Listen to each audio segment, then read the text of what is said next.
안녕하세요. 저는 코로나와 폭염 그리고 취약계층이라는 주제로 강의를 맡게 된 김은정이라고 합니다.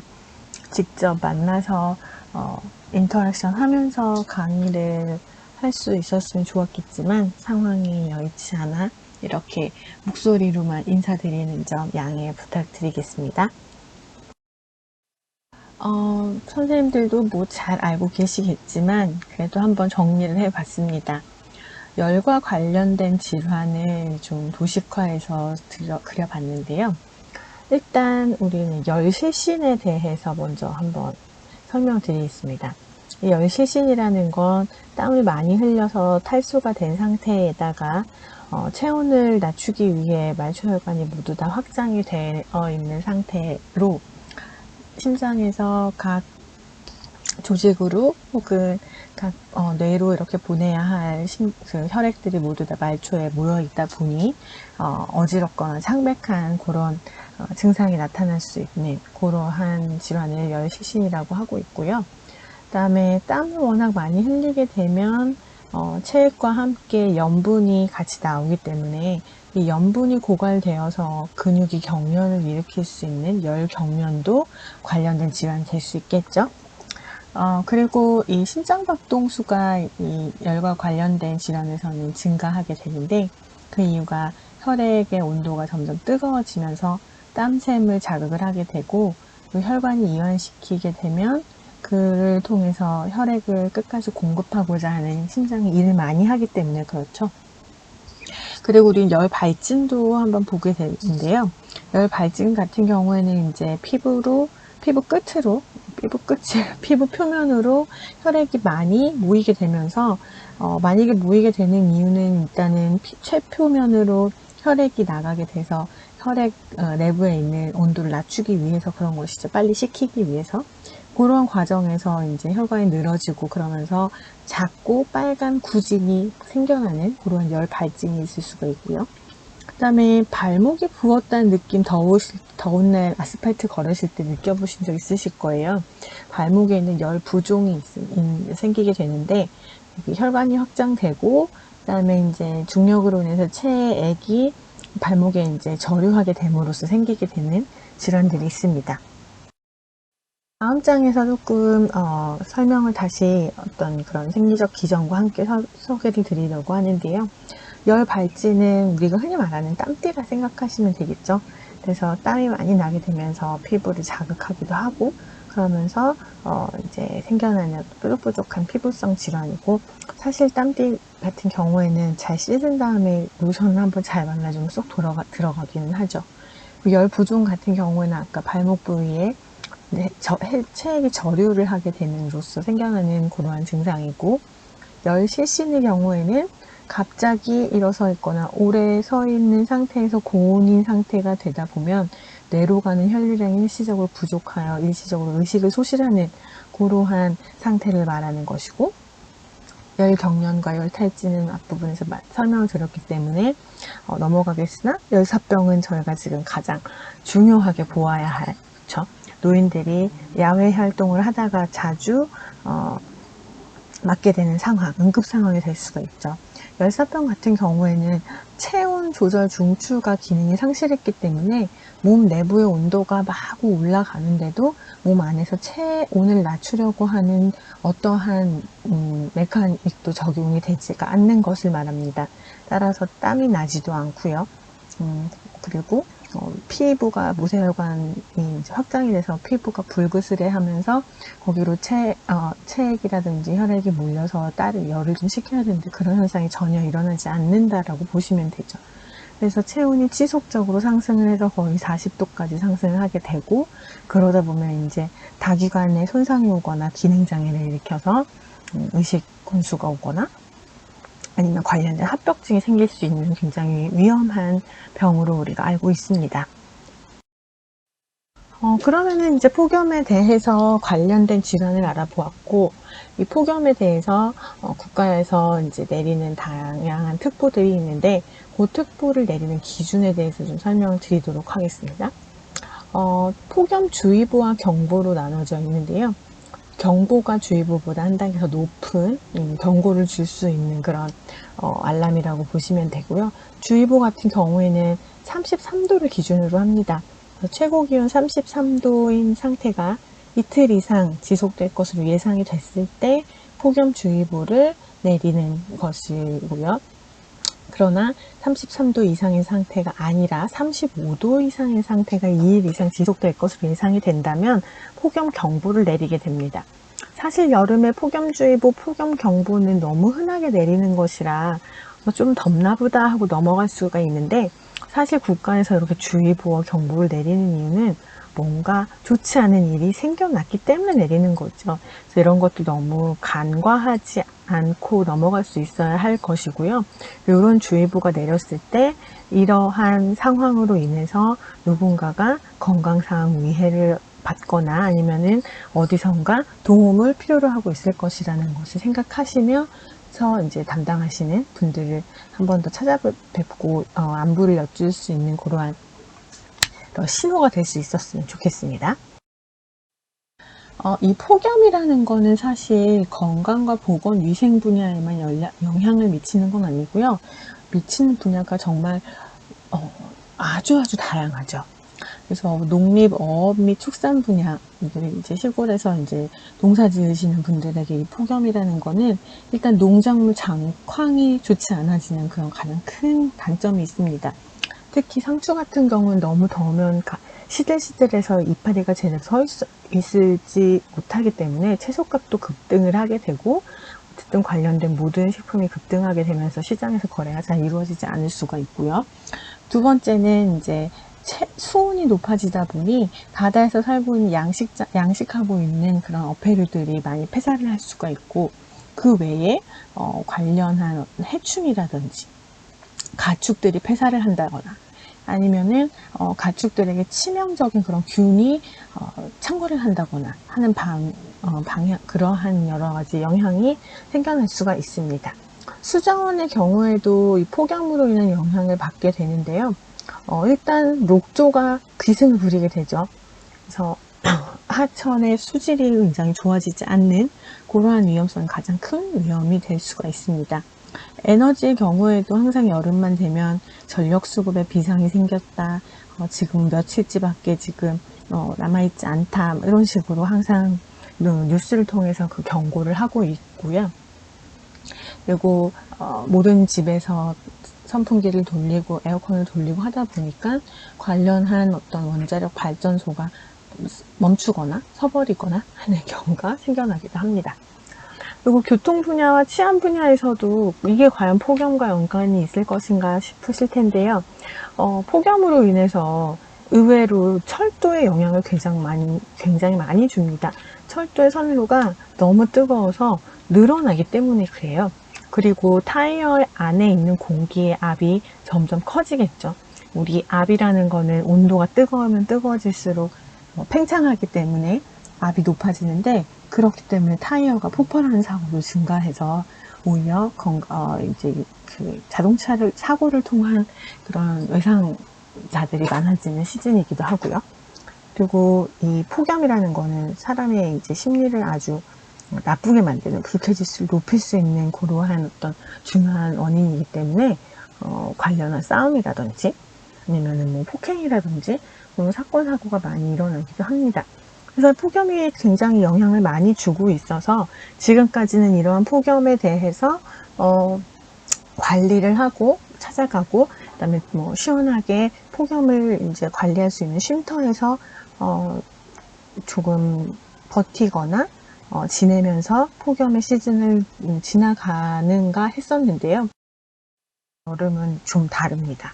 2021년은 굉장히 다른데요. 어떤 것이 다르냐? 우리는 코비드-19과 함께 폭염을 이겨내야 한다라는 과제가 또 생기고 말았습니다. 이 코비드-19이라는 거는 전례 없는 규모의 치명적인 전염병이 우리나라뿐만 아니라 전 세계를 강타했다라는 굉장히 큰 이슈입니다. 그러다 보니 국가는 락다운이라는 형태로 도시를 폐쇄시키기 시작했어요. 우리나라는 사실 도시가 락다운 되기까지 간 적은 없으나 거의 그 즈음에 주은하는 10시가 되면 모든 도시가 정지하는, 멈추는 그러한 어떤 제도가 실행된 지 얼마 되지 않았죠.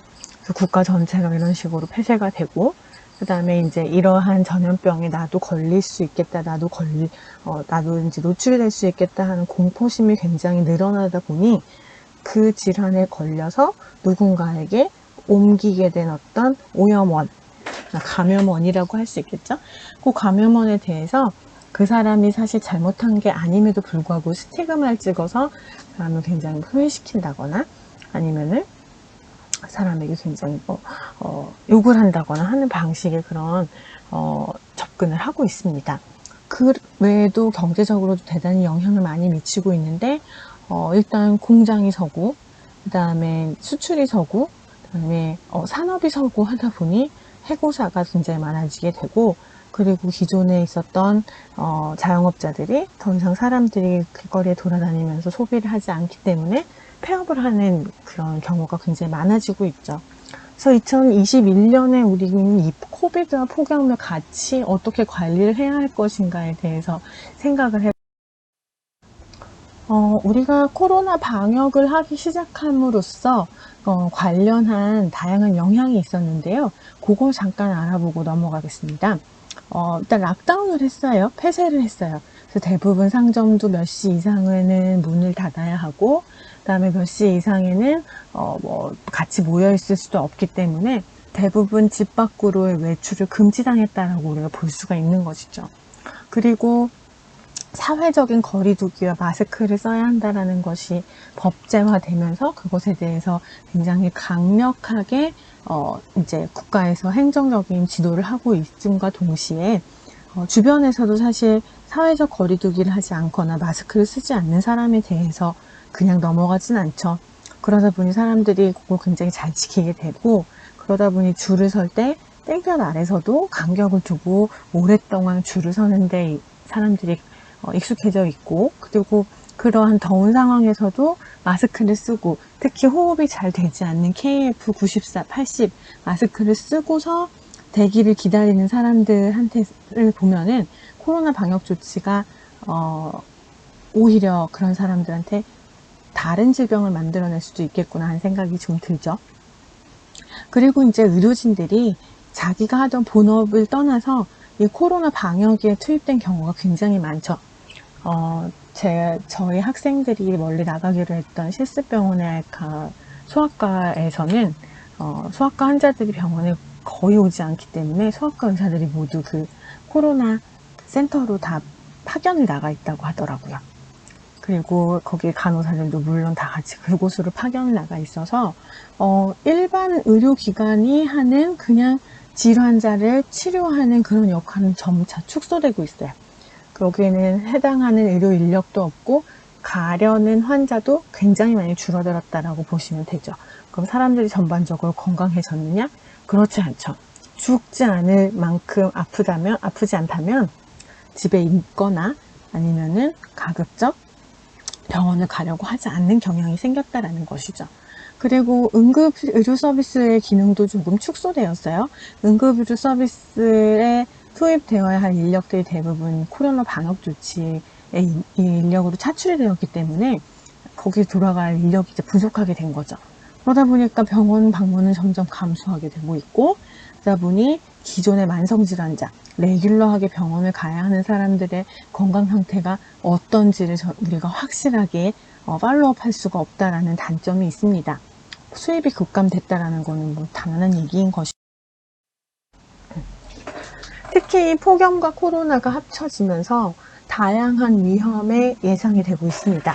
첫 번째 예상은 그래서 심혈관계 질환이 있거나 고령자들 이런 사람들의 경우에는 코로나와 폭염에 의해서 나쁜 영향이 굉장히 커졌다라는 그런 특징이 있어요. 왜냐하면 폭염으로 인해서 심혈관계 질환자들이 가뜩이나 위험에 노출이 되어 있는데, 이러한 질환이 코로나에 감염이 됨으로써 증폭이 되어서 오히려 더 나쁜 그런 결과를 맞이하게 될 수 있다라는 그러한 영향이 있고요.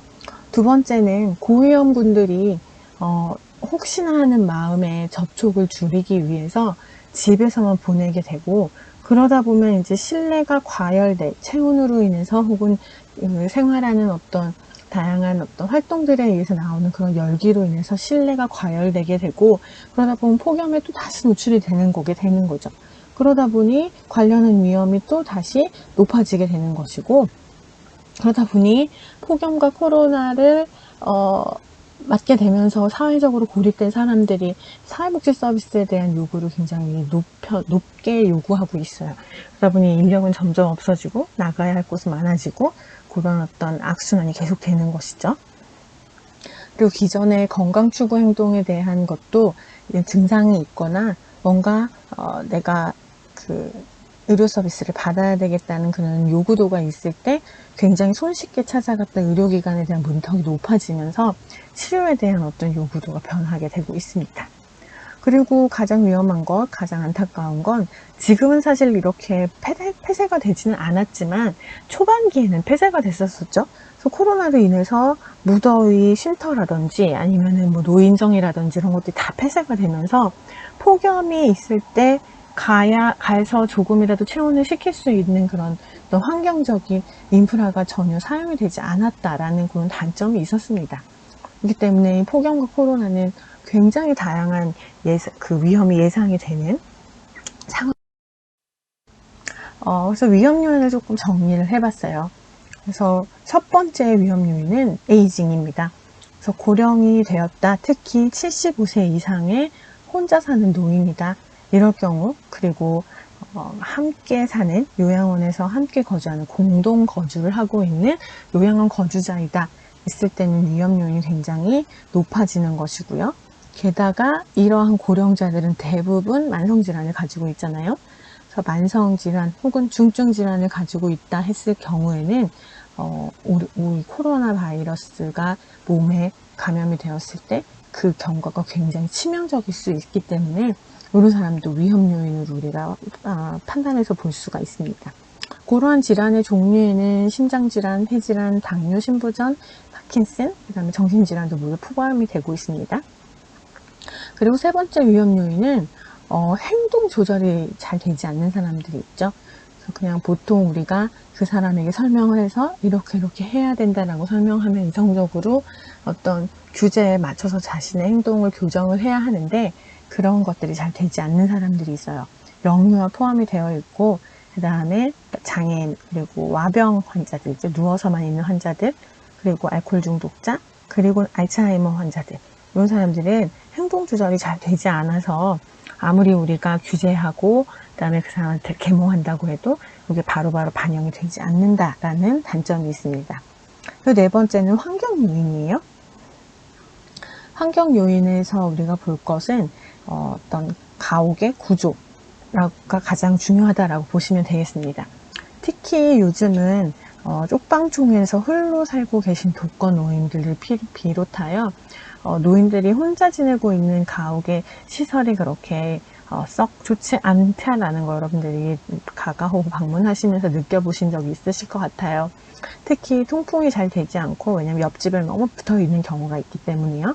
통풍이 잘 되지 않고 천장이 낮아요. 그래서 바람의 순환이 잘 되지 않는 그러한 형태의 가옥에서는 폭염에 의한 어떤 노출이 굉장히 더 높아지기 때문에 위험도가요.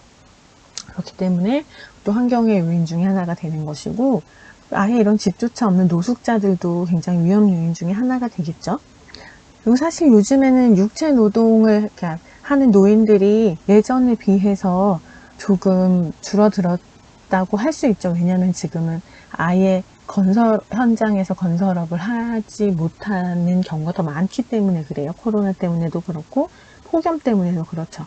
그럼에도 불구하고 야외에서 육체 노동을 많이 하게 되는 경우 위험 요인이 더 커진다라고 우리가 판단을 할 수 있습니다. 폭염과 코로나에서 임상적으로 가지고 있는 질환의 특성상 이 폭염이나 코로나 노출이 취약한 계층들이 있어요. 고혈압 환자들이 대표적이고요. 두 번째는 이제 COPD와 관련한 이제 폐질환 환자들. 폐질환 환자들은 특히 코로나19 바이러스에 감염이 되면, 코로나 바이러스는 어쨌든 호흡기 감염이기 때문에 굉장히 치명적인 것으로 알려져 있고요. 세 번째 신장과 폐질환, 그다음에 네 번째 뇌혈관 질환, 다섯 번째 신장 질환 자들은 굉장히 임상적으로 취약한 이 환자들이다라고 생각해 주시면, 그 외에 우리 폭염에 대한 환경적으로 어떠한 위협이 있는가를 좀 보려고 해요. 특히 시골에 농촌에서 살고 있는 노인들에 비해 도시에서 살고 있는 노인들 혹은 도시에서 살고 있는 취약계층이 조금 더 위험하다라고 생각할 수가 있는데요. 일단은 도시 지역에 거주를 하게 되면 도시에서 생겨나는 그 열섬 현상으로 인해서 폭염에 좀 더 높은 수준으로 노출이 되게 됩니다. 도시 같은 경우에는 녹지 공간에 대해서 접근이 좀 제한되어 있는 면이 있고요. 그리고 요즘에는 녹지 공간에 나가더라도 코로나이기 때문에 마스크를 착용해야 하고, 그러다 보면 사실 효과적으로 체온을 내리기가 쉽지가 않죠. 그리고 이제 도시 지역의 거주 시설의 어떤 퀄리티가 농촌과 비교해서 개선되지 않기 때문에, 특히 옥탑방이라든지 아니면은 아파트 꼭대기층 혹은 에어컨이 설치가 안 된 옛날형 어떤 가옥들, 이런 경우에는 실내 공기가 과열되기가 굉장히 쉬운 형태입니다. 그다음에 그 도시 지역을 이제 농촌과 비교했을 때 그 대기의 퀄리티도 좋지 않아서 미세먼지의 수준이 굉장히 높아졌다라는 것도 이 환경적인 위험 요소에 함께 포함이 되어 있습니다. 대기오염이 폭염과 무슨 관계가 있나 하시겠지만, 폭염이 되어서 온도가 높아지면 높아질수록 오존 입자가 공기 중에 많이 흩어지고요. 이 오존 입자가 호흡기를 통해서 우리 몸에 들어가게 되면 호흡기 질환을 일으킬 수 있는 그러한 중요한 리스크 팩터이기 때문에 그렇습니다. 이렇게 해서 질환을 가진 자들 말고도 이런 환경적으로 위험한 집단을 조금 선정을 해 보았는데, 노숙자가 여기에 들어가 있고요. 시설에 거주하면서 단체 생활을 하고 있는 인구도 여기에 모두 포함이 되게 되었습니다. 교도소에 들어가 있는 재소자들이나 군인들, 또는 정신질환 등으로 인해서 폐쇄병동에서 입원을 하고 있는 환자들이 그렇고요. 그리고 육체노동을 많이 해야 하거나 아니면은 불을 많이 써야 하는 직업들, 그다음에 아까 말씀드렸던 그런 취약한 건물, 과열되기 쉬운 건물, 에어컨이 없는 건물에서 일하는 노동자들이 이 고위험 집단에 포함이 되게 되겠죠. 그래서 특히 대부분의 경비 아저씨들 또는 청소 노동자들이 쉬고 있는 곳은 대부분 이러한 건물이고, 혹은 그 조립식 가건물인 경우가 많기 때문에 더더구나 굉장히 위험에 많이 노출되어 있는 인구 집단이다라고 생각해 주시면 되겠습니다. 계속적으로 나타나고 있는 것이 이제 실내 과열이에요. 폭염이 있는 상태라면 나가서 조금 시원한 곳에서 에어컨을 받으면서 2-3시간 있어주세요라고 얘기를 할 수 있으나, 요즘처럼 코로나가 기승을 부리고 있으면 사실 집에 계셔야 합니다라는 말밖에 해드릴 수가 없잖아요. 그러다 보니 이제 실내에서 있는 시간이 많아지고, 그러다 보니까 실내의 온도가 점점 높아지고 있어요. 그래서 코로나 더군다나 이제 예방접종을 맞았으니 자유롭게 돌아다닐 수 있겠다라고 생각했었는데, 4단계 조치가 시작되면서 예방접종을 받은 자에 대한 베네피트 모두 다 없던 것으로 하겠다라고 했기 때문에 지속적으로 예방조치가 필요하죠. 그렇기 때문에 사회적인 접촉을 제한하는 것이 코로나19를 퍼뜨리지 않는 데 가장 효과적이다라고 하다 보니 모두 다 이제 집에 있도록 하는 것을 원하게 됩니다. 미접종자의 경우엔 더더욱 그렇겠죠. 네. 그래서 이런 경우에 우리 방문간호 선생님들께서는 일단 주택의 형태를 가장 먼저 파악하는 게 주된 업무가 될 것 같습니다. 물론 그분의 어떤 임상적인 상태라든지 아니면 질병의 중증도도 함께 보셔야 하겠지만, 주거 형태를 보면서 과열되기 쉬운 어떤 상황이 되진 않았는가, 아니면 집의 구조가 그렇지 않은가 하는 것을 먼저 확인을 해 보시는 게 가장 중요할 것 같고요. 그러면서 이제 우리가 도와줄 수 있는 어떤 사회 서비스를 통해서 냉각기를 단계별로 구비할 수 있도록 돕는 것도 중요한 인터벤션 중에 하나. 이거는 1번부터 4번까지 단계별로 구매하는 냉각기, 단계별로 냉각기를 구매하기 위한 어떤 조건이다라고 보시면 되겠는데요. 일단 첫 번째는 집에서 쓰는 열을 최소화시키는 게 가장 우선적으로 해야 할 일입니다. 그래서 환풍 장치가 달려있는 기계들이 있어요. 컴퓨터도 뒤에 보면 팬이 돌아가고 있고요. 냉장고도 역시 뒤에서 팬이 돌아가고 있죠. 열을 식히기 위해서. 냉장고를 끌 수는 없지만 그런 컴퓨터라든지 환풍 장치가 지속적으로 돌아가는 기계의 온도를 식히는 그런 기계 장치는 오히려 끄는 게 집안의 열을 발생을 줄일 수 있는 방법이고요. 그리고 불, 전기불, 조명을 위한 불들도 안 켜는 게 가장 좋습니다. 그래서 집에 들어가셨을 때 그러한 걸 한번 체크해 보시는 것도 좋은 인터벤션 중에 하나라고 볼 수가 있고요. 두 번째는 덥다고 문을 열어 놓는 경우가 많긴 하지만 집이 남향이거나 동향일 경우에는 거의 하루 종일 아니면 장시간 햇빛이 들어온다고 보시면 돼요. 그 햇빛이 집에 잘 드는 것이 좋은 집이긴 하나 폭염에는 그렇게 좋은 조건이 아니겠죠. 그래서 창문에 커튼을 치거나 아니면 차양을 적용을 해서 가급적 열을 피하고 태양이 집 안으로 들어오지 않도록 하는 방식을 적용하는 것이 두 번째 단계다라고 보시면 됩니다. 세 번째 단계는 이제 자연적으로 기압차 혹은 기온차에 의해서 온도, 공기가 왔다 갔다 할 수 있도록 돕는 것입니다. 그래서 이 경우는 사실 한여름에 문을 열어둔다라는 것은 크게 효과가 있지는 않아요. 그런데 밤이 되어서 온도가 다소 낮아졌을 때 문을 열어둔다면 집안으로 차가운 공기가 들어오게 되면서 집안의 온도를 낮출 수 있는 그러한 어떤 그 좋은 인터벤션이 될 수가 있기 때문에 자연 환풍 방식을 적용을 한 후에 그 다음에 이제 마지막 단계로 더 이상 쓸 방법이 없다 했을 때 기계적 환기 장치를 사용해서 에어컨을 켜거나 요즘에는 창문형 에어컨이 있어가지고 조금 간편하게 에어컨을 설치할 수 있는 그런 기계도 많이 개발이 되어 있어요. 그렇죠? 그리고 선풍기에다가도 어떤 장치를 달아서 에어컨 바람만큼 시원하진 않지만 그래도 그 일반 선풍기 바람보다는 조금 더 시원한 바람이 나올 수 있도록 하는 장치들이 있기 때문에 이런 것들을 활용해도 좋을 것 같습니다.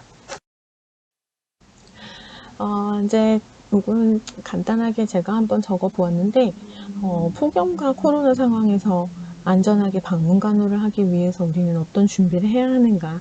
사실 저도 드리는 말씀이 참 그냥 선언적인 말이고 그냥 두루뭉실한 얘기다라고 밖에는 말씀드리지 못하겠지만 어쨌든 이 코로나 폭염이 겹치게 되면서 방문간호 요구에 대해서 급증하는 어떤 수요가 있을 것입니다. 그만큼 수요 공급이 따라주지 못하기 때문에 업무량을 적절하게 배분해서 방문간호사들이 그 질의 그 방문간호사 선생님들이 그 업무에 과다를 느끼지 않도록 하는 것이 중요하고요. 그리고 두 번째는 이제 대부분 그 대상자들이 선풍기를 활용을 하고 있을 텐데 이 선풍기를 활용할 때 코로나와 관련해서 주의해야 할 점이 있어서 이걸 조금 정리를 해 보았습니다. 그래서 물론 우리가 방문을 갔다라는 것은 그분이 감염되지 않았고 밀접 접촉자가 아니다라는 것이 확인이 되었을 때만 방문을 가게 되는 것일 텐데 이때 그곳에 두 명이 이제 살고 있던 세 곳이 살고 있던 모든 사람은 각자의 선풍기를 사용하도록 해야 해요. 그래서 나에게 있었던 어떤 공기가 선풍기를 통해서 방 전체에 공유가 되지 않도록 하는 것이 중요합니다. 그래서 바람을 얼굴로 향하게 해서 거기서 이제 비말을 통해서 혹은 재채기를 통해 가지고 감염이 되지 않도록 얼굴로 향하지 않도록 해야 하고요. 그리고 그러한 어떤 비말들이 집 전체로 퍼지지 않도록 하기 위해서 방이나 현관문, 출입구 쪽으로 선풍기 바람이 향하지 않도록 하는 것도 우리가 해줄 수 있는 어떤 인터벤션 중에 하나가 될 수 있습니다.